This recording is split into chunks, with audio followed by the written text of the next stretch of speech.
आइए जानते हैं झारखंड की 25 फटाफट बड़ी खबरों को केवल 5 मिनट में। उससे पहले वीडियो को लाइक करके चैनल को सब्सक्राइब जरूर कर दें। झारखंड निकाय चुनाव में दावेदारी को होगी कूदफांद शुरू। बीजेपी का दबदबा तोड़ने को बेताब जेएमएम। झारखंड में प्रस्तावित नगर निकाय चुनावों को लेकर सियासी सरगर्मी तेज हो गई है।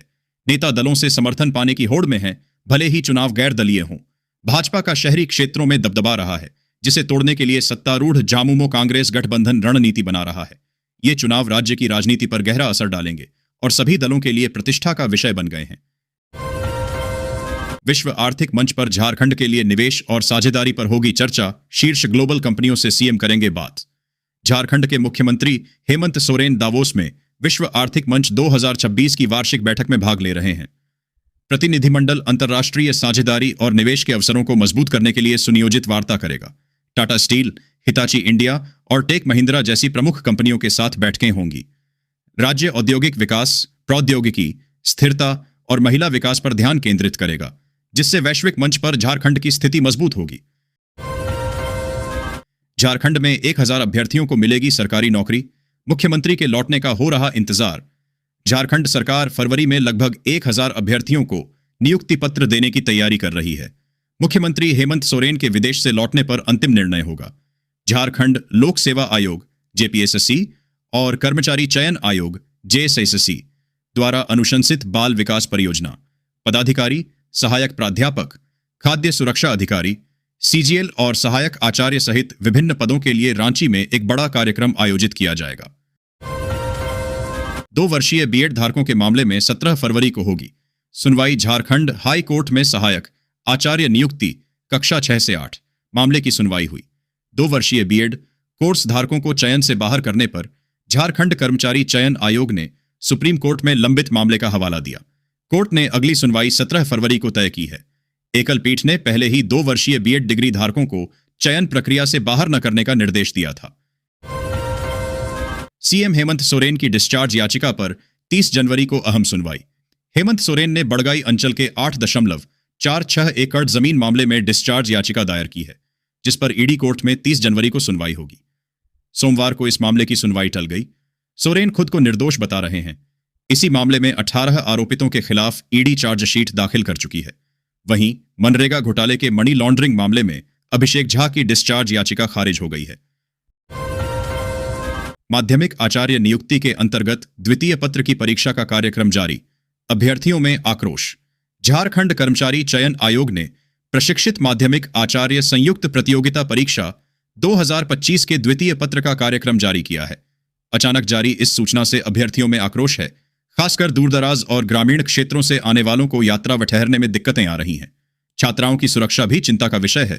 अभ्यर्थी सरकार से हस्तक्षेप और आयोग की पारदर्शिता पर सवाल उठा रहे हैं। झारखंड में ईंट भट्ठा उद्योग पर हाई कोर्ट सख्त। मिट्टी उत्खनन के लिए पर्यावरण मंजूरी और सीटीओ की अनुमति लेना अनिवार्य। झारखंड हाई कोर्ट ने ईंट निर्माण के लिए मिट्टी खनन पर महत्वपूर्ण फैसला सुनाया है। अब ईंट भट्ठा संचालकों को पर्यावरण स्वीकृति और प्रदूषण नियंत्रण बोर्ड से संचालन की अनुमति लेना अनिवार्य होगा। उन्हें अपनी कमाई का एक हिस्सा district mineral foundation trust DMFT में भी जमा करना होगा। ऐसी व्यवस्था में कैसी आएगी पढ़ाई में गुणवत्ता? शिक्षकों की कमी से जूझ रहे झारखंड के विश्वविद्यालय। झारखंड के विश्वविद्यालय शिक्षकों की भारी कमी से जूझ रहे हैं, जिससे उच्च शिक्षा की गुणवत्ता प्रभावित हो रही है। सहायक प्राध्यापकों के पद 2007 से 8 से रिक्त हैं। नीलांबर पीतांबर, विनोबा भावे और विनोद बिहारी महतो जैसे विश्वविद्यालयों में सैकड़ों पद खाली हैं। सर्वोच्च न्यायालय के निर्देश पर अब झारखंड पात्रता परीक्षा जेईटी के परिणाम के बाद नियुक्ति प्रक्रिया शुरू होगी, जो 18 साल बाद हो रही है। एक साल में 8.5 लाख से अधिक ओपीडी, 63,000 सर्जरी का रिकॉर्ड। रिम्स में सरकारी स्वास्थ्य सेवाओं पर जनता का भरोसा लगातार बढ़ रहा है। वार्षिक रिपोर्ट के अनुसार एक साल में 8.5 लाख से अधिक ओपीडी और 78,000 से ज्यादा इंडोर मरीजों का इलाज हुआ। 63,000 से अधिक सर्जरी की गई, जिनमें जटिल ऑपरेशन भी शामिल हैं। रेडियोलॉजी और लैब जांचों में भी रिकॉर्ड वृद्धि दर्ज की गई, जिससे रिम्स झारखंड के लिए एक महत्वपूर्ण स्वास्थ्य केंद्र बन गया है। भाजपा को मिलेंगे नए राष्ट्रीय अध्यक्ष नितिन नबीन। झारखंड से बधाई का सिलसिला शुरू। नितिन नबीन का भाजपा के नए राष्ट्रीय अध्यक्ष बनना तय माना जा रहा है। जिसकी औपचारिक घोषणा जल्द होगी। इस खबर से झारखंड में भाजपा नेताओं और कार्यकर्ताओं में जबरदस्त उत्साह है। गोड्डा के सांसद निशिकांत दुबे और धनबाद के विधायक राज सिन्हा समेत कई नेताओं ने उन्हें बधाई दी है। पार्टी के राष्ट्रीय रिटर्निंग पदाधिकारी के लक्ष्मण ने बताया कि केवल नितिन नबीन का ही नामांकन प्रस्तावित किया गया है। सावधान रहें, डिजिटल अरेस्ट धोखा है। गणतंत्र दिवस पर लोगों को साइबर अपराध के प्रति जागरूक करेगी सीआईडी की झांकी। रांची के मोरहाबादी मैदान में गणतंत्र दिवस समारोह में सीआईडी साइबर अपराध के प्रति जागरूकता फैलाने के लिए झांकी निकालेगी। यह झांकी डिजिटल अरेस्ट, व्हाट्सएप हैकिंग और निवेश धोखाधड़ी जैसे मुद्दों पर केंद्रित होगी। इसका उद्देश्य लोगों को साइबर अपराधियों से बचने और हेल्पलाइन 1930 व cybercrime.gov.in के बारे में जानकारी देना है। 2023 में हुई थी परीक्षा, पीजीटी भर्ती की अब तक जारी नहीं हुई। दूसरी लिस्ट झारखंड कर्मचारी चयन आयोग JSSC की 2023 में शुरू हुई पीजीटी भर्ती प्रक्रिया लगभग 2 साल बाद भी अधूरी है। Second document verification DV list जारी न होने से हजारों अभ्यर्थी असंतुष्ट हैं। इससे न केवल उनके करियर प्रभावित हो रहे हैं, बल्कि विद्यालयों में शिक्षकों की कमी भी बनी हुई है। अभ्यर्थी तत्काल DV लिस्ट जारी करने की मांग कर रहे हैं, अन्यथा आंदोलन की चेतावनी दी है। महिलाओं के लिए बीमा सखी योजना में 7,000 रुपए की नौकरी शुरू। जाने पूरी जानकारी। भारत में महिला सशक्तिकरण की दिशा में एक और महत्वपूर्ण कदम उठाया गया है। भारतीय जीवन बीमा निगम यानी LIC ने ग्रामीण और शहरी इलाकों की महिलाओं के लिए एक खास रोजगार का अवसर लेकर आई है, जिसका नाम है बीमा सखी योजना। इस कार्यक्रम के माध्यम से महिलाओं को न सिर्फ आर्थिक आजादी मिलेगी, बल्कि वे बीमा के क्षेत्र में अपना करियर भी बना सकेंगी। साल 2026 में यह योजना पूरे जोश के साथ चल रही है और देश भर में हजारों महिलाएं इससे जुड़कर अपने परिवार की आय में योगदान दे रही हैं। सिर्फ इन महिलाओं को मिलेंगे 5,000 रुपए का लाभ। नई लिस्ट जारी, यहां से चेक करें। नाम झारखंड की महिलाओं के लिए मनिया सम्मान योजना एक बार फिर चर्चा में है।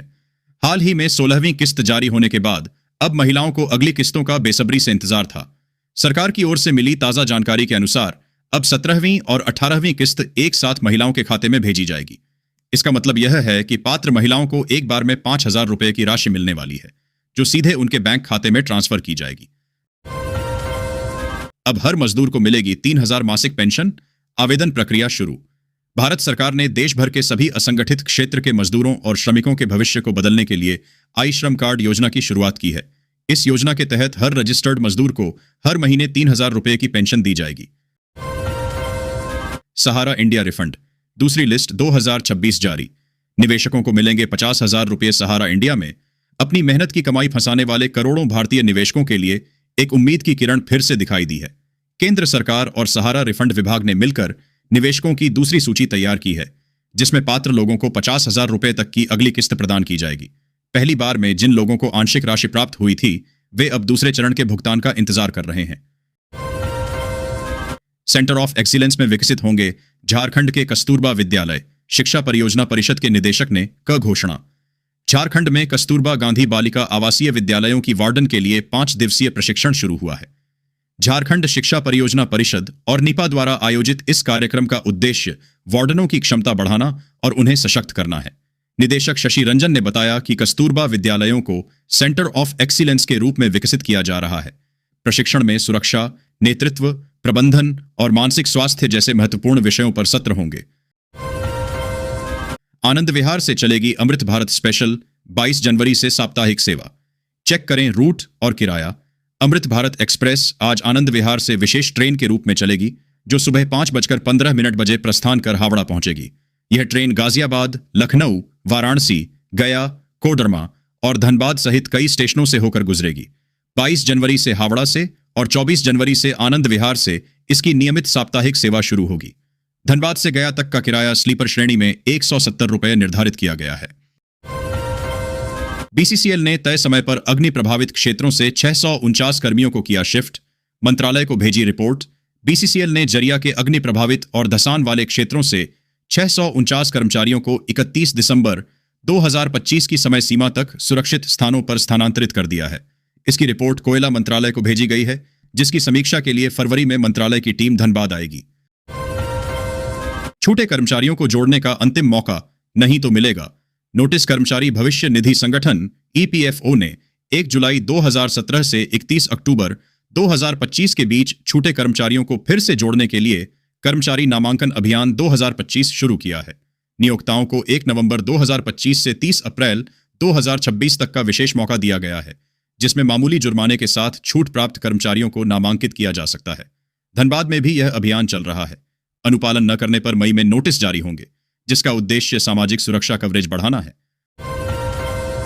हर बूंद हो स्वच्छ, हर घूंट हो स्वस्थ पानी की शुद्धता पर जागरण विमर्श, एजेंसियों से जवाबदेही और नागरिक कर्तव्य पर जोर। दैनिक जागरण द्वारा धनबाद में हर बूंद हो स्वच्छ, हर घूंट हो स्वस्थ अभियान के तहत एक पाठक पैनल परिचर्चा आयोजित की गई। इंदौर की घटना के बाद पीने के पानी की शुद्धता, संरक्षण और संबंधित एजेंसियों की जवाबदेही पर गहन चर्चा हुई। सिन्फर की तकनीक से हाइड्रोजन वाहन और रिफ्यूलिंग स्टेशन अब सुरक्षित, पीएम करेंगे उद्घाटन।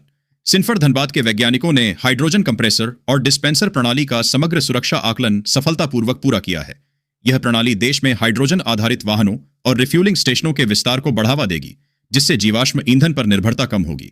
ग्रेटर नोएडा के एनटीपीसी नेत्रा परिसर में इसका परीक्षण हुआ और 26 जनवरी को प्रधानमंत्री मोदी इसका उद्घाटन कर सकते हैं। यह स्वच्छ ऊर्जा भविष्य की दिशा में एक महत्वपूर्ण कदम है। टाटा स्टील के सीएसपी प्लांट में तकनीकी क्रांति, अब बनेगी 1 मिलीमीटर जितनी बारीक स्टील स्ट्रिप्स। टाटा स्टील ने जमशेदपुर स्थित अपने compact strip production CSP plant के व्यापक आधुनिकीकरण के बाद पहली कॉयल का सफल उत्पादन किया है। एसएमएस ग्रुप के सहयोग से हुए इस अपग्रेड में नया F7 फिनिशिंग स्टैंड और एक्सपैक्ट ऑटोमेशन सिस्टम शामिल हैं।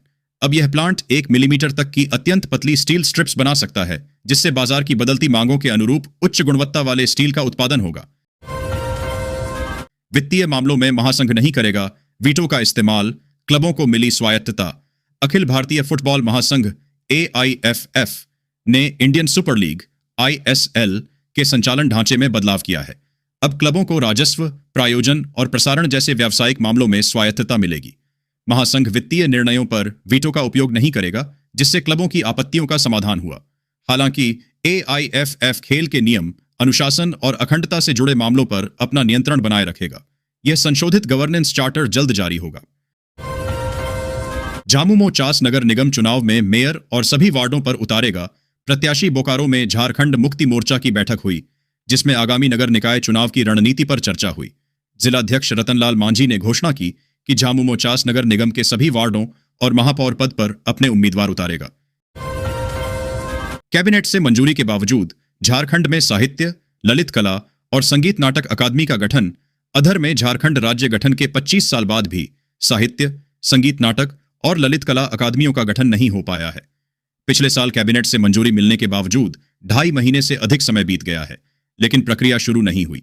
लेखक, कलाकार और रंगकर्मी इन अकादमियों के शीघ्र गठन की मांग कर रहे हैं, ताकि राज्य की समृद्ध सांस्कृतिक विरासत का संरक्षण और संवर्धन हो सके। यह देरी कलाकारों को हतोत्साहित कर रही है।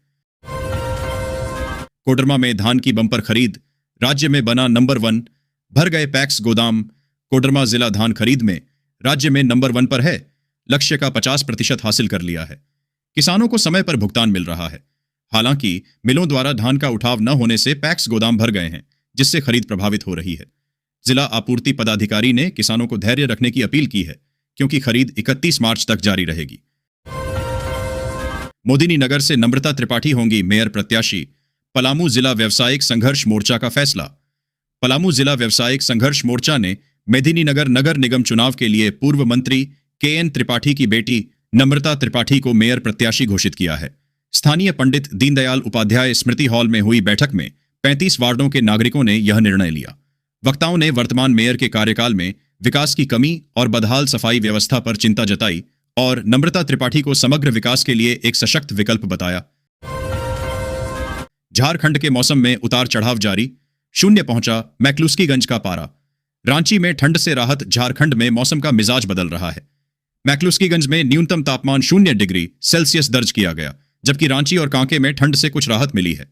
मौसम विभाग ने अगले 3 दिनों में तापमान में 3 से 5 डिग्री सेल्सियस की वृद्धि की संभावना जताई है, जिससे ठंड से और राहत मिलेगी। सुबह हल्के कोहरे के बाद दिन में आसमान साफ रहेगा। आदित्यपुर नगर निगम चुनाव में झामुमो की हड़बड़ी में गड़बड़ी। भाजपाई भी बन गए अपने। झामुमो ने आदित्यपुर नगर निगम चुनाव के लिए जल्दबाजी में मेयर और पार्षदों की सूची जारी की, जिससे विवाद खड़ा हो गया। कई उम्मीदवारों ने दावा किया कि उनकी सहमति के बिना नाम शामिल किए गए हैं, जिससे वे जनता के सामने सफाई देने को मजबूर हैं। पार्टी ने अपनी गलती स्वीकार करते हुए संशोधित सूची जारी करने की बात कही है। इस घटना ने चुनावी माहौल में हास्य का तड़का लगा दिया है।